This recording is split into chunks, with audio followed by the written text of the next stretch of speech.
운수 좋은 날. 새침하게 흐린 품이 눈이 올 듯 하더니 눈은 아니었고 얼다가만 비가 추적추적 내리는 날이었다. 이날이야말로 동소문 안에서 인력 거꾼 노릇을 하는 김첨지에게는 오래간만에도 닥친 운수 좋은 날이었다. 문 안에, 거기도 문 밖은 아니지만 들어간답시는 옆집 마마님을 전찻길까지 모셔다 드린 것을 비롯으로 행여나 손님이 있을까 하고 정류장에서 어정어정하며 내리는 사람 하나하나에게 거의 비는 듯한 눈결을 보내고 있다가 마침내 교원인 듯한 양복쟁이를 동광학교까지 태워다 주기로 되었다. 첫 번에 30전, 둘 번에 50전. 아침 대바람에 그리 흉치 않은 일이었다. 그야말로 재수가 옴붙어서 근 열흘 동안 동구경도 못한 김첨지는 10전짜리 백동화 서푼 또는 5푼이 찰칵하고 손바닥에 떨어질 때 거의 눈물을 흘릴 만큼 기뻤었다. 더구나 이날 이때에 이 80전이라는 돈이 그에게 얼마나 유용한지 몰랐다. 컬컬한 목에 모주 한 잔도 적실 수 있거니와 그보다도 앓는 아내에게 설렁탕 한 그릇도 사다 줄 수 있습니다. 그의 아내가 기침으로 쿨룩거리기는 벌써 달포가 넘었다. 조밥도 굶기를 먹다시피 하는 형편이니 물론 약 한 첩 써본 일이 없다. 구태여 쓰려면 못 쓸 바도 아니로되 그는 병이란 놈에게 약을 주어 보내면 재미를 붙여서 자꾸 온다는 자기의 신조에 어디까지 충실하였다. 따라서 의사에게 보인 적이 없으니 무슨 병인지는 알 수 없으되 반드시 누워가지고 일어나기는 새로 모르도 못 눕는 걸 보면 중증은 중증인 듯 병이 이대도록 심해지기는 열흘 전에 조밥을 먹고 체한 때문이다. 그때도 김첨지가 오래간만에 돈을 얻어서 좁쌀 한 대와 10전짜리 나무 한 단을 사다 주었더니 김첨지의 말에 의지하면 그 오라질년이 천방지축으로 냄비에다 대고 끓였다. 마음은 급하고 불길은 달지 않아 익지도 않은 것을 그 오라질년이 숟가락은 그만두고 손으로 움켜서 두 뺨에 주먹덩이 같은 혹이 붉어지도록 누가 빼앗을 듯이 처박질하더니만 그날 저녁부터 가슴이 땡긴다, 배가 캥긴다고 눈을 흡뜨고 지랄병을 하였다. 그때 김첨지는 열화와 같이 성을 내며 에이 오라질년, 조랑복은 할 수가 없어. 못 먹어 병, 먹어서 병. 어쩌란 말이야? 왜 눈을 바로 뜨지를 못해? 하고 앓는 이의 뺨을 한번 후려갈겼다. 흡뜬 눈은 조금 바루어졌건만 이슬이 맺히었다. 김첨지의 눈시울도 뜨끈뜨끈하였다. 이 환자가 그러고도 먹는 데는 물리지 않았다. 사흘 전부터 설렁탕 국물이 마시고 싶다고 남편을 졸랐다. 이런 오라질년, 조밥도 못 먹는 이 설렁탕은 또 처먹고 지랄병을 하게 라고 야단을 쳐부었건만 못 사주는 마음이 시원치는 않았다. 이제 설렁탕을 사줄 수도 있다. 앓는 어미 곁에서 배고파 보채는 개똥이 3살 먹이에게 죽을 사줄 수도 있다. 80전을 손에 쥔 김첨지의 마음은 푼푼하였다. 그러나 그의 행운은 그걸로 그치지 않았다. 땀과 빗물이 섞여 흐르는 목덜미를 기름주머니가 다 된 외목수건으로 닦으며 그 학교 문을 돌아 나올 때였다. 뒤에서 인력 꺼 하고 부르는 소리가 난다. 자기를 불러 멈춘 사람이 그 학교 학생인 줄 김첨지는 한 번 보고 짐작할 수 있었다. 그 학생은 다짜고짜로 남대문 정거장까지 얼마요? 라고 물었다. 아마도 그 학교 기숙사에 있는 이로 동기 방학을 이용하여 귀향하려 함이리다. 오늘 가기로 작정은 하였건만 비는 오고 짐은 있고 해서 어찌할 줄 모르다가 마침 김첨지를 보고 뛰어나왔음이리라. 그렇지 않으면 왜 구두를 채 신지 못해서 질질 끌고 비록 고구려 양복일망정 노박이로 비를 맞으며 김첨지를 뒤쫓아 나왔으랴. 남대문 정거장까지 말씀입니까?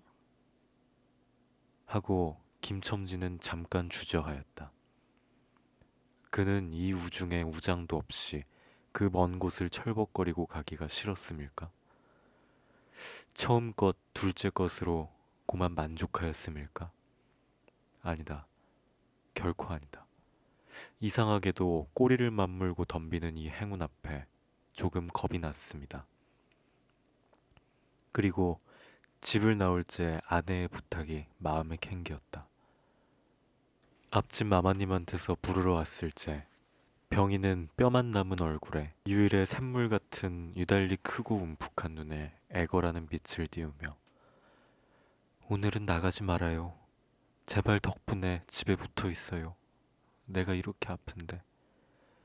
라고 모기같이 중얼거리고 숨을 걸그렁걸그렁 하였다.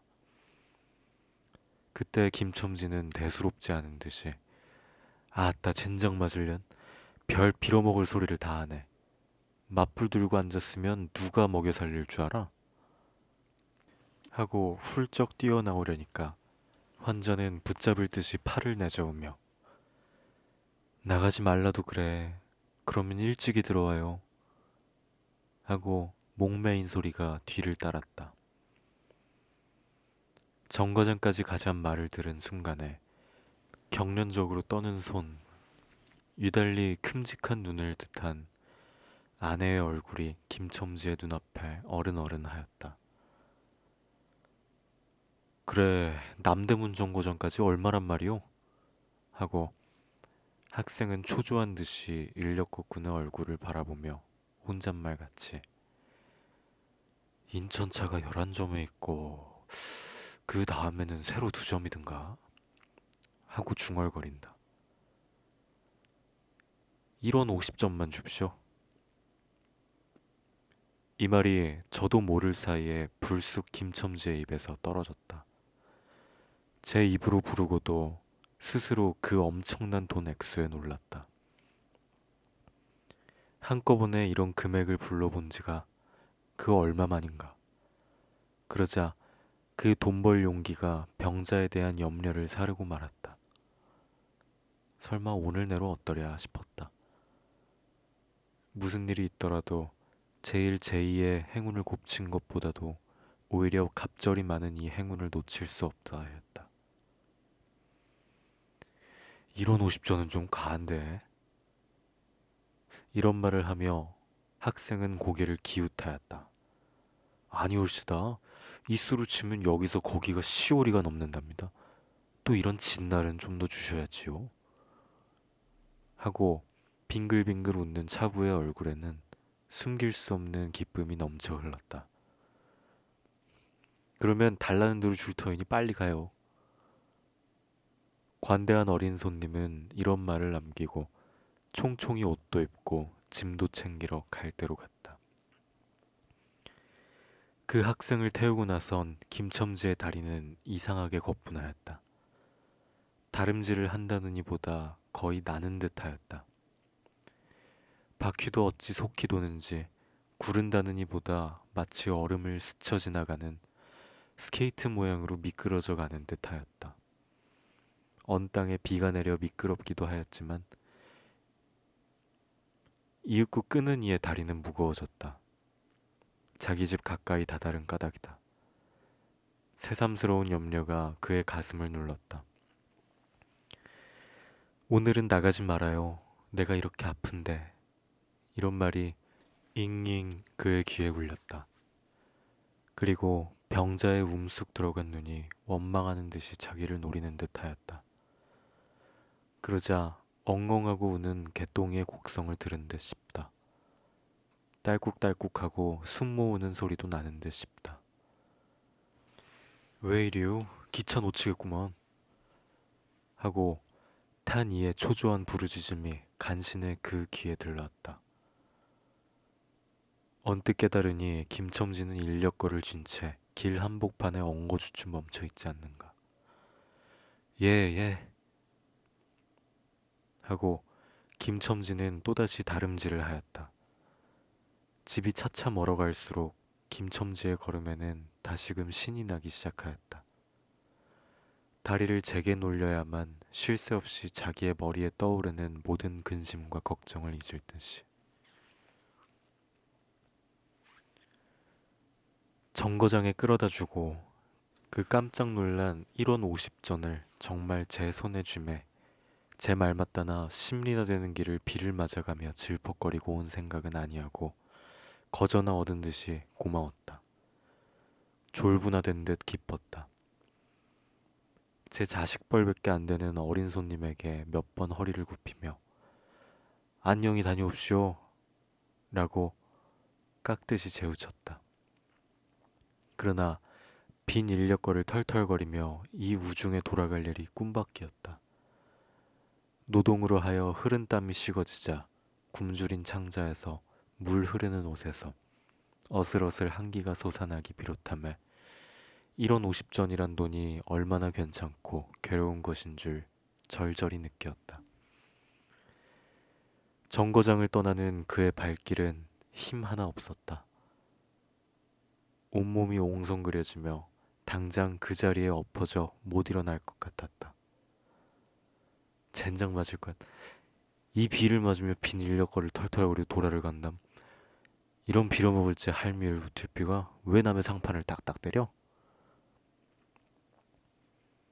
그는 몹시 화증을 내며 누구에게 반항이나 하는 듯이 개걸거렸다.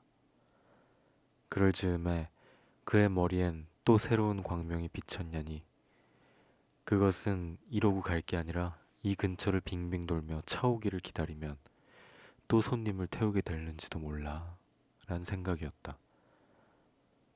오늘은 운수가 괴상하게도 좋으니까 그런 요행이 또 한 번 없으리라고 누가 보증하랴.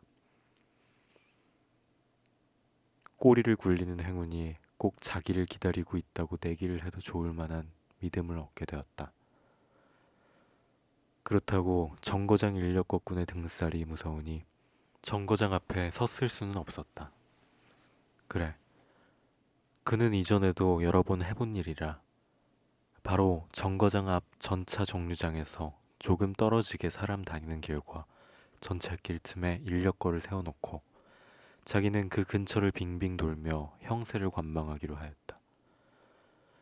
얼마 만에 기차는 왔고 수십 명이나 되는 손이 정류장 앞으로 쏟아져 나왔다. 그 중에서 손님을 물색하는 김첨지의 눈엔 양머리에 뒤축 높은 구두를 신고 망토까지 들은 귀생 퇴물인 듯 남봉 여학생인 듯한 여편네의 모양이 띄었다. 그는 슬근슬근 그 여자의 곁으로 다가들었다. 아씨, 인력거 아니 탓이랍시오? 그 여학생인지 만지가 한참은 매우 때깔을 떼며 입술을 꼭 다문 채 김첨지를 거들떠보지도 않았다. 김첨지는 국어라는 거지나 무엇같이 연애연방 그의 기색을 살피며 아씨, 정거장 애들보다 아주 싸게 모셔다 드리겠습니다. 댁이 어디신가요? 하고 추근추근하게도 그 여자의 들고 있는 일본식 버들고리짝에 제 손을 대었다. 왜 이래 남 기치 않게? 소리를 병력같이 지르고는 돌아선다. 김첨지는 어랍쇼? 하고 물러섰다. 전차는 왔다. 김첨지는 원망스럽게 전차 타는 일을 노리고 있었다. 그러나 그의 예감은 틀리지 않았다. 전차가 빡빡하게 사람을 싣고 움직이기 시작했을 때 타고 남은 손 하나가 있었다. 굉장하게 큰 가방을 들고 있는 걸 보면 아마 붐비는 차 안에 짐이 크다 하여 차장에게 밀려 내려온 눈치였다. 김첨지는 대어섰다. 인력거를 타시랍시오. 한동안 값으로 승강이를 하다 60전의 인사돈까지 태워주기로 하였다. 인력거가 무거워짐에 그의 몸은 이상하게도 가벼웠고, 그리고 또 인력거가 가벼워지니 몸은 다시금 무거워졌건만 이번에는 마음조차 초조해져 온다. 집의 광경이 자꾸 눈앞에 어른거려 인제 요행을 바랄 여유도 없었다. 나무 등걸이나 무엇 같고 작업 같지도 않은 다리를 연애 꾸짖으며 질팡갈팡 뛰는 수밖에 없었다. 저놈의 인력거꾼이 저렇게 술에 취해가지고 이 진 땅에 어디 가노? 라고 길 가는 사람이 걱정을 하리만큼 그의 걸음은 황급하였다. 흐리고 비오는 하늘은 어두침침하게 벌써 황혼에 가까운 듯하였다. 창경원 앞까지 다다라서야 그는 턱에 닿은 숨을 돌리고 걸음도 늦춰잡았다. 한 걸음 두 걸음 집이 가까워져 올수록 그의 마음조차 괴상하게 누그러웠다. 그런데 이 누그러움은 안심해서 오는 게 아니오. 자기를 덮친 무서운 불행을 빈틈없이 알게 될 때가 박두한 것을 두리는 마음에서 오는 것이다. 그는 불행에 다닥치기 전 시간을 얼마쯤이라도 늘리려고 버르적거렸다. 기적에 가까운